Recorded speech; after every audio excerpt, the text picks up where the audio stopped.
All right, let's take a look at our Alabama weather headlines here. It is Tuesday evening. We can even call it Wednesday morning. It's a late one here. I'm doing this at 9 o'clock. We got more storms likely over the next couple of days across Alabama. The threats with these occasional strong wind gusts and frequent lightning. We've had that so far this week, but we do trend warmer, hotter over the weekend. This will be the longest stretch of 90s that we've had this season. So turning up the heat, indeed.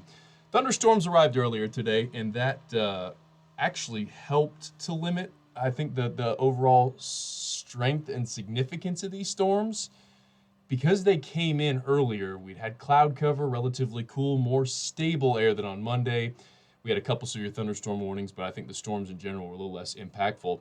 Speaking of impactful, how about the middle of the country here where we've got some active weather? In fact, let's go here. We've got a significant, we had a confirmed tornado, and now it looks like a destructive severe thunderstorm warning for very, very, very violent winds. So this is where the most active weather is in the middle of the country. And again, we are seeing the end of the convective activity here in central Alabama. There was a moderate risk today across that area that I just showed you. Just was going to share that. Okay, so what about for us? Severe threats Wednesday. Organized severe is not expected. The better chance of severe weather will come across Missouri, across parts of the Ohio Valley. By Thursday, we're probably looking at least a little better potential. Again, I don't think severe weather's possible with really any thunderstorm in the summertime. You get enough energy. It's like daytime heating. We fuel the atmosphere, and then boom, whatever's going to develop over that unstable, moisture-laden and warm atmosphere could get to a strong level, and we saw that the other day. So understand anywhere could probably have a strong thunderstorm. I think we have decent coverage on Wednesday as well as Thursday before our weather pattern changes. So let's go to the upper level pattern. A couple things I want to mention with respect to this. So this is Wednesday afternoon. You got our high pressure here off the Atlantic coast. So we've got southwesterly winds just pumping in rich tropical air. That's going to supply us with all the moisture we need to give us thunderstorms. Something else I want to point out.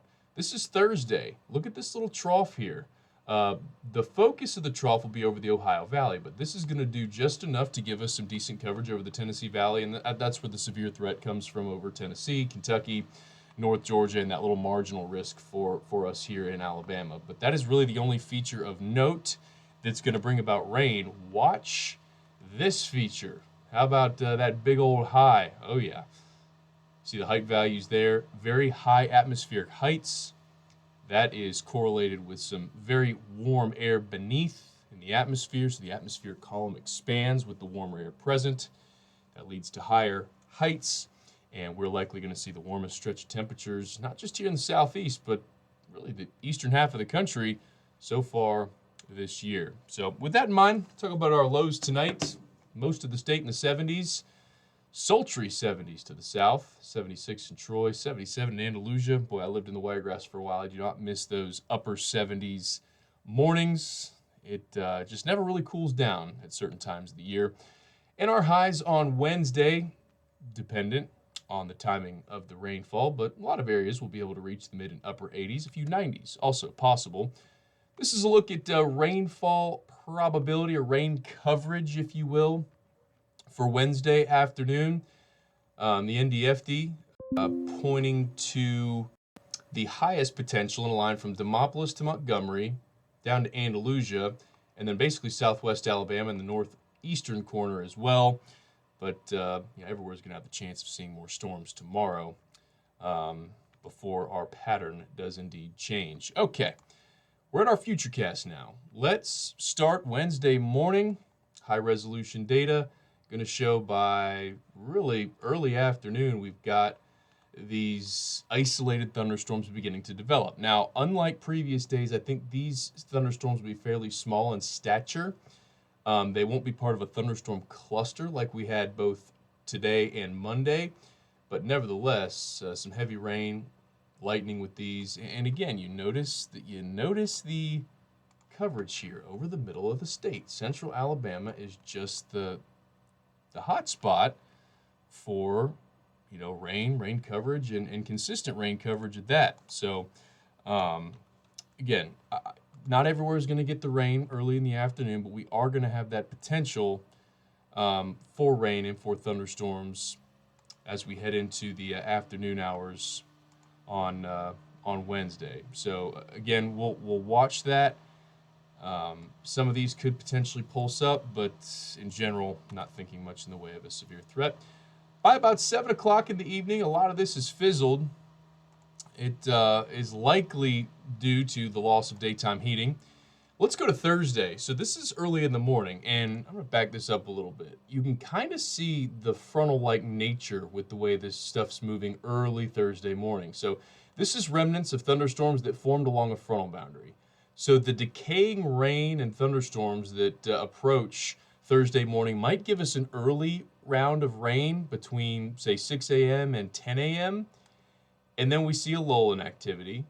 And then Thursday afternoon, there's our better convection, and that kind of pointing to, northeast Alabama as the focal point for some gusty winds, some, heavier thunderstorms during the afternoon. All this to say, Thursday kind of closes the door on our good rain chances here, at least in the short term. This is a look at 7-day rain, and when you see that, understand, any of these thunderstorms the next 2 days can drop an inch of rain, no problem. There's tropical air, but this tells me that the overall organized rain that we see beyond Wednesday, Thursday is not very high in terms of accumulation. So that's certainly a good thing, as we have been running very wet May into June. So let's go to our temperatures on the other side of this. We talked about that ridge Friday. We're in the 90s, basically statewide, and likely going to stay, by and large, just to isolated thunderstorms. We won't have great coverage. Most of us probably stay dry. We go into Saturday, middle 90s for the GFS. Now, this model's the more aggressive. It is a good deal hotter than the European, but this gives you an idea of the ceiling for the heat over the weekend, and it's certainly possible to have mid-90s. We have not strung together more than 3 straight days of 90-degree weather so far, May or June, because of the rain. Speaking of June, let's go through the end of it. A look at the CPC 8 to 14-day temperature, favoring that ridge over the eastern half of the U.S. So with a setup like that, we'll be hot, humid, daily thunderstorms, and that'll essentially be our setup here moving forward. So let's look at your Tuesday evening, call it early Wednesday morning forecast discussion. We'll have another update on Wednesday afternoon. Y'all have a great night.